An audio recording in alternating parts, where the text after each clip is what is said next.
Good afternoon. Welcome back once again to Buckwheat Farms Magic Emporium and Ballroom. This program is our Tuesday program, Tears Day program on voluntarism. And we've been talking about voluntarism and what would a voluntary society look like, and how to make yourself ungovernable is what we're looking at as well. That's part of a voluntary society.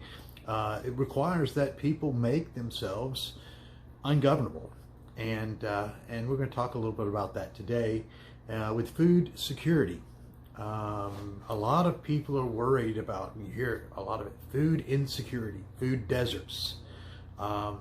With everything going on economically, and I don't want to get into the political situation on this program, but with everything going on, there is a very real possibility that people could be looking for food in the very near future. And food insecurity is a major deal. And part of making yourself ungovernable, and I believe the first part of it, is to make sure that you have the sustenance necessary. And now there are benefits to becoming food independent or food secure. One, of course, is the physical benefit of being able to eat, but also the physical benefit goes beyond that when you take into account that stress is probably, it's been estimated by recent research that stress is the contributing factor in 80 to 90%, and I think it's leaning more towards a 90% factor now, of illness is caused by stress. It's stress related. And so with the whole food insecurity things comes a stress type situation that causes even more assault on your body. When your body is experiencing a stressful situation from your brain, your brain has created stress. Your body can't tell the difference between the created scenario in your head and an actual scenario. So all of those things, all of the adrenaline and all of the hormones that are released, and all of those, it's like running your engine on a high revolution, revving your engine all the time, and eventually parts wear out, and eventually you wear out from doing so. And it becomes kind of a snowball effect. And as you go downhill, you get more tired, you get more stressed, you get less done, etc., etc. Where food security will alleviate all that. Not only will you eat better, because one of the things that I found out when I began to adjust my diet in order to eat healthier is that it's a little inconvenient sometimes because of going to the store, those kind of things. But being able to go out into my garden and pick exactly what I want, when I want it, it's wonderful. And not only that, but I know that the plants in my particular biome are raised with my blood, sweat, and tears in the soil, and there is a very scientific backing to that, our intent of working with the soil. So, and that of course alleviates the stress. So all those physical benefits. Now then there are the mental and emotional benefits, and when we're talking about this, we can, because we are three parts basically in one. We're three in one kind of things. Not being theological, even though I have a master's in theology, but the Judeo-Christian thing is body, soul, and spirit. We've talked about ego, id, superego kind of thing. So there's three basic compartments to us, and three basic tracks of thinking. And one is the physical, and it's the lower vibrational. It's the physical, the things we need. Again, the hierarchy of needs is the food, water, sustenance, air. those things. Then you move beyond that into the spiritual realm and the emotional realm, and those things that please us. And then beyond that, there's the aesthetic or the higher calling, I would call it, aspect of I want to be better.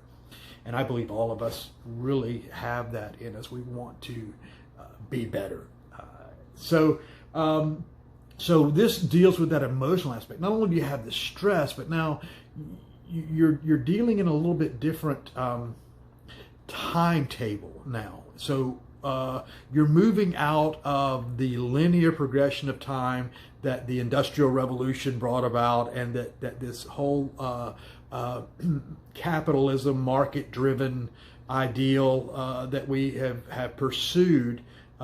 Makes you it's unnatural. It's this linear demarcation of time, that there's this beginning and end. With growing your own food, you come into this a much more spiritual understanding, emotional understanding of the cyclical nature of time. That it's not a beginning and an end, but it is a season. That again. As this season rotates into the next season, that these plants will go out and these plants will come in. And of course, now some of the methods we use with sustainable permaculture, we avoid all that. We've got an aquaponics system that I've just finally gotten the plumbing all set up. I've got to do a dry run. Still got to hook up my solar, do a dry run, and do some things out there. But we've got an aquaponics system set up. We'll be using cold frames and that kind of thing. So there are ways to manipulate even the seasonal. But what I'm talking about, the spiritual aspect here, is understanding that it's seasonal. And what that does is makes you move from this point of this linear idea of I will run out of this at some point. So you begin to hoard, and hoarding. Actually, again, so it goes back to the spiritual aspect of taking the energy and you're hoarding the energy, and batteries show that if you store batteries don't maintain their energy. There's a leakage, and while they don't lose energy, they lose the power. And there's something to that with your seeds. Over a period of time, seeds stored over a period of time, if they're not stored properly, of course, lose their ability to germinate. They're dead seeds, that all of the energy has gone out of them, and it has been reduced. So that's that hoarding mentality. But when you operate in a seasonal, cyclical mentality of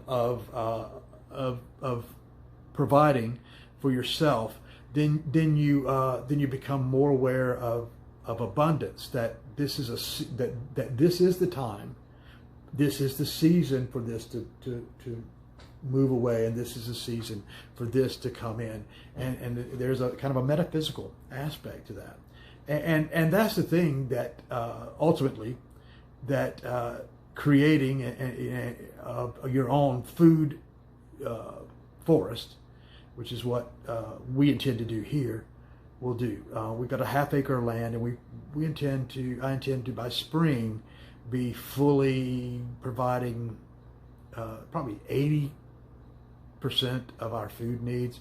Some of the things like the dairy aspects will be a little bit down the road, but there are plans in place for all of those. So for everything, and so what we're doing though is I want to open this up to a mentorship type situation. I've been trying to figure out how to give away our excess eggs, because that's one of the things that we operate under here is with sustainable permaculture. We deal with all those things.